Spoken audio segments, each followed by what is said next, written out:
Bali ito po yung singer po natin na Monami. Napakaganda po nito dahil madali lang po i-operate. Ito po mga boss madam, pag nasa number 0 straight, pag nasa number 5 zigzagger po yan. Tapos ito naman po mga boss madam ay yung straight tapos zigzag and button holer. Ito naman po yung reverse backstage. Tapos ito na rin po yung tinatawag na distance and tension adjustment. Pagpangitan tayo sa ilalim, dito po kayo nag-a-adjust. Pag nag-a-adjust po kayo, mapunta po sa palaki number. Alimbawa straight number 0. Apakan po natin yung foot pedal natin, reverse, long press, ayan. Makita nyo po, napakaganda po ng ating sewing machine dahil madali lang po i-operate. Ayan. Gusto nyo po ng zigzagger, lalagay po natin ito sa number 5, tapos ito po yung distance, pinuwan po natin. Pagkatapos, apakan lang po natin yung foot pedal po natin, automatic lalabas na po yung zigzagger po natin. Ayan, napakaganda po ng ating makina dahil madali lang po siya gamitin. Halimbawa naman po, pag gusto nyo po ng button holer, napakadali lang din po.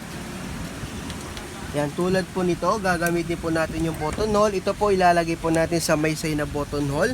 Tapos mag-uumpisa po tayo sa 1. Tapos 2, yung laki po ng button hole nakadepende sa atin. And 3. Tapos 4. Yan, napakaganda po ng sewing machine natin dahil may sariling button hole po siya. Pwede nyo pong ulit-ulitin para po mas matibay po yung gagawin nyo po na button holer. Kaya napakaganda po ito pong ating sewing machine po na Singer. All around po ito mga boss madam.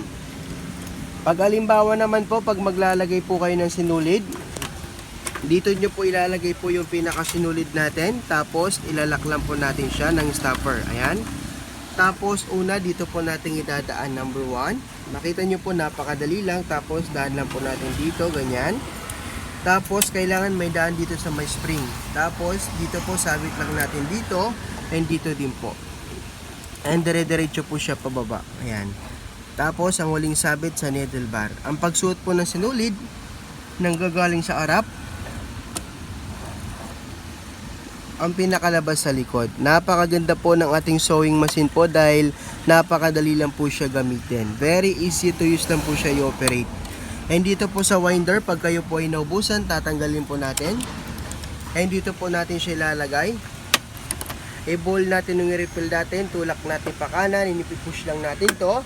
Pagkatapos, sapakan po natin yung foot pedal. Yung puno po, nasa atin lang. Pag okay na po yung puno, tulak natin sa left side, uputin natin.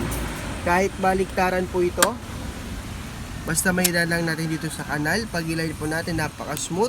And kailangan po mga boss madam, pag tapos po tayo mag-refill, kailangan po natin itong ibalik. Ayan. Tapos, kunin natin yung sinulid. Isa, dalawa. Yung dalawang thread, lalagay lang natin sa likod ng foot. Tapos, close na lang po natin. Tapos, mananahin na po tayo.